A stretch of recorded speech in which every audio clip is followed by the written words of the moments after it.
Welcome to एड्यूकर्व। मेरा नाम है अक्षत सूर्यवानी और आज मैं आपको बताऊंगा कि कैसे छोटे बिजनेस को एक फ्रेंचाइजी में कन्वर्ट किया जा सकता है। तो एंड तक जरूर देखना।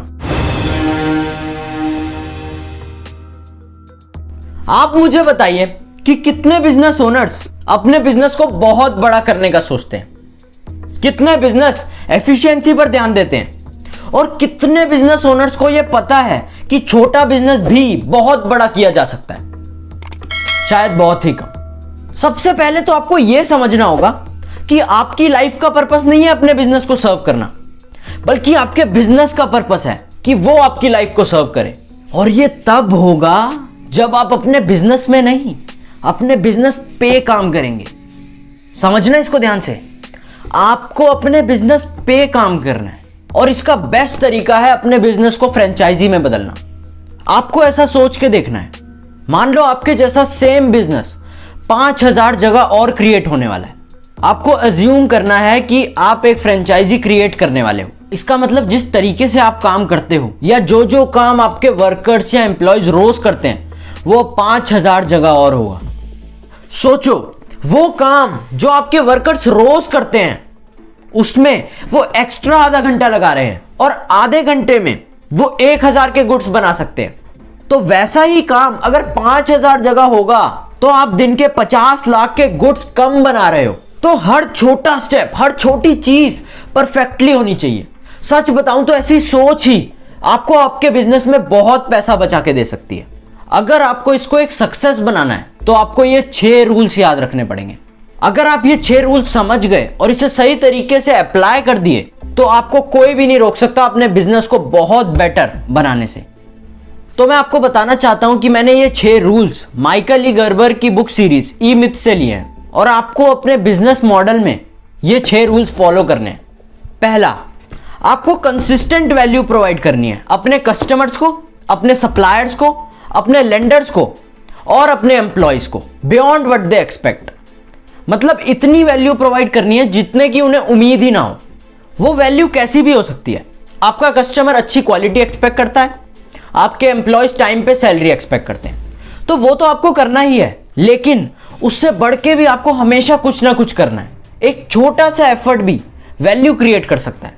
वैल्यू एक ऐसा वर्ड हो सकता है जो कस्टमर के आपके स्टोर से निकलने से पहले कहा जाए। वैल्यू कोई अनएक्सपेक्टेड गिफ्ट हो सकता है जो आपका बिजनेस उन्हें मेल करे। वैल्यू आपकी डेडिकेशन भी हो सकती है कि कैसे आप अपने प्रोडक्ट को उन्हें अच्छे से एक्सप्लेन करें। वैल्यू एक तारीफ भी हो सकती है जो आप अपने एम्प्लॉयज की उनके अच्छे काम करने पर करें। वैल्यू आपके बिजनेस के लिए बहुत जरूरी है अगर आप उसे सक्सेसफुल या बड़ा बनाना चाहते हैं। तो अब दूसरे पॉइंट पर आते हैं।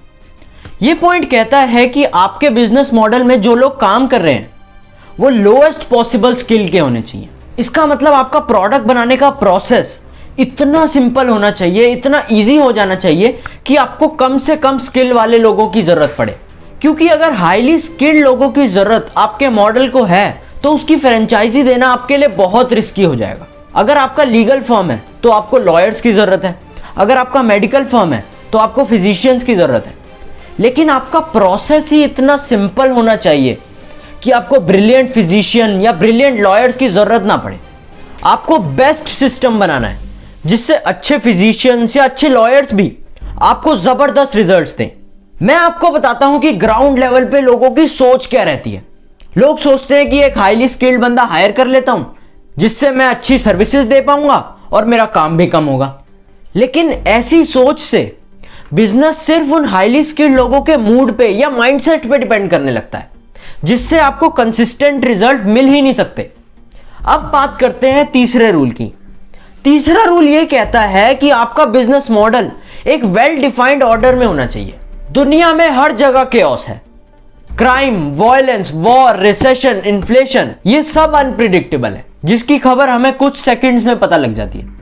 एक सर्वे में लोगों ने कहा कि वो इन सब केओस में पावरलेस और अनइंपॉर्टेंट फील करते हैं। हम इंसानों को हर चीज सिंप्लीफाइड स्ट्रक्चर में पसंद है। जैसे जैसे चीजें कॉम्प्लेक्स होती जाती हैं, अनप्रिडिक्टेबल होती जाती है, वैसे वैसे हमें अच्छी नहीं लगती। इसीलिए ऐसी दुनिया में एक ऑर्डरली बिजनेस या एक स्ट्रक्चर्ड बिजनेस लोगों को कंपैरेटिवली बेटर फील कराता है। ऑर्डरली मतलब यार मान लो आपने एक छोटे मोमोज के स्टॉल से स्टार्ट किया, तो आपका हर मोमोज बिल्कुल सेम ही प्रोसेस, सेम ही तरीके से बनना चाहिए। जहां बनता है वहां हर चीज के कुक होने का सेकंड्स में हिसाब होना चाहिए, और हर वर्कर का काम बिल्कुल डिफाइंड होना चाहिए, जिससे जो भी कमी हो वो आपको पता चल जाए कि किसकी वजह से हुई है। आप समझ पा रहे हो मैं आपको क्या कहना चाह रहा हूं? मतलब हर एक छोटे से छोटा स्टेप भी आपको ऑब्जर्व करना है, सिंप्लीफाई करना है, जल्दी करना है और सेम तरीके से करना है, चाहे वो प्रोडक्ट बनाते टाइम हो या कस्टमर को सर्व करते टाइम। मैकडॉनल्ड्स ने कैसे खुद को ऑर्डरली और स्ट्रक्चर्ड बनाया, ये मैंने आपको पिछली वीडियो में बताया हुआ है, तो आप आई बटन पे क्लिक करके जरूर देखिए। एक ऑर्डरली बिजनेस लोगों को फील कराता है कि ये बिजनेस को पता है आगे क्या करना है और यही उनके लिए बेस्ट है। एक ऑर्डरली बिजनेस ये कहता है कि दुनिया में चाहे जितना भी केओस हो, लेकिन कुछ चीजें बिल्कुल सही काम कर सकती हैं। एक ऑर्डरली बिजनेस कस्टमर से ये कहता है कि आप हमारे ऊपर पूरी तरह से ट्रस्ट कर सकते हो। जैसे प्रोडक्ट की आपको एक्सपेक्टेशंस है, हम वैसा ही प्रोडक्ट आपको लाके देंगे। अब आते हैं फोर्थ पॉइंट पे। ये फोर्थ पॉइंट आपको सुनने में कम इंपॉर्टेंट लग सकता है, लेकिन एक्चुअल में बहुत इंपॉर्टेंट है।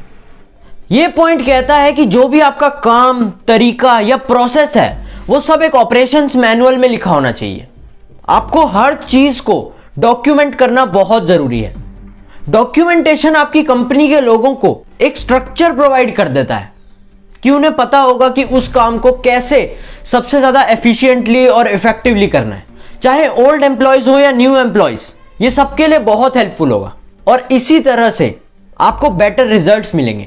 इससे बहुत क्लियरली उनको पता चल जाता है कि उनका कितना टाइम, कितनी एनर्जी बिजनेस को चाहिए, जिससे वो अपनी बाकी की लाइफ को भी अच्छे से ऑर्गेनाइज कर पाए।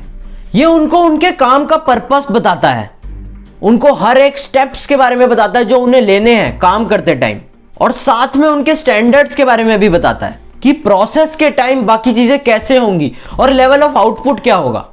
इसीलिए हर चीज रिटर्न में होना बहुत जरूरी है।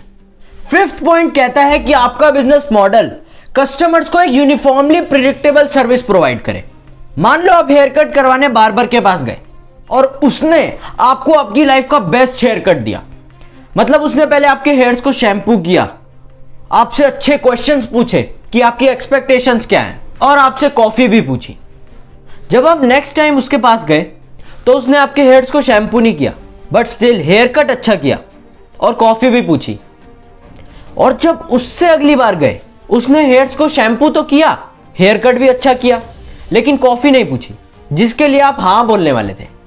इस तरीके का एक्सपीरियंस कस्टमर्स की एक्सपेक्टेशंस के अगेंस्ट जाने लगता है। उसके लिए सब अनप्रिडिक्टेबल होने लगता है और वो सेटिस्फाइड फील नहीं करता। ऐसे बिजनेस लोग कस्टमर्स के लिए नहीं बल्कि अपने लिए चला रहे होते हैं। हमारा फोकस सिर्फ कस्टमर पे होना चाहिए। कस्टमर को कंसिस्टेंट एक्सपीरियंस मिलना चाहिए, तभी कस्टमर को लगेगा कि वो कंट्रोल में है। अगर सर्विस प्रोवाइड करने वाला कंट्रोल में रहेगा और वो अपनी मर्जी से चीजें करने लगेगा, तो कस्टमर डिससेटिस्फाइड रह सकता है और वो कहीं और जाने की कोशिश कर सकता है, जो आपको नहीं होने देना। अब हमारे लास्ट पॉइंट पर आ जाते हैं, जो कहता है कि आपके बिजनेस मॉडल का एक यूनिफॉर्म कलर, ड्रेस और लोगो होना चाहिए। कई मार्केटिंग स्टडीज में यह पता चला है कि लोग अलग अलग कलर पे अलग तरीके से रिस्पॉन्ड करते हैं। आप ये मानो चाहे ना मानो, लेकिन आपके लोगों का कलर, शेप और कैसे आप चीजों को प्रेजेंट करते हो, इसका बहुत बड़ा इंपैक्ट होता है आपकी सेल्स पर। तो आपको सिर्फ बिजनेस के प्रोसेस को ही यूनिफॉर्म नहीं करना है, बल्कि खुद को प्रेजेंट भी यूनिफॉर्मली ही करना है। तभी कस्टमर उस कलर से या लोगो से आपकी सर्विसेज को जोड़ पाएगा और उसे दिमाग में बिठाएगा, और तभी उसका मन करेगा आपके पास आने का।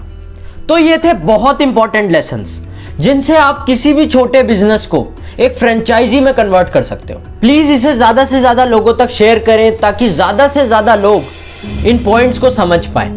आपके मन में जो भी डाउट्स हो या क्वेश्चंस हो, वो मुझे कमेंट सेक्शन में जरूर लिख के बताएं। वीडियो पसंद आई तो लाइक करो, सब्सक्राइब करो, शेयर करो और देखते रहो एड्यूकर्व।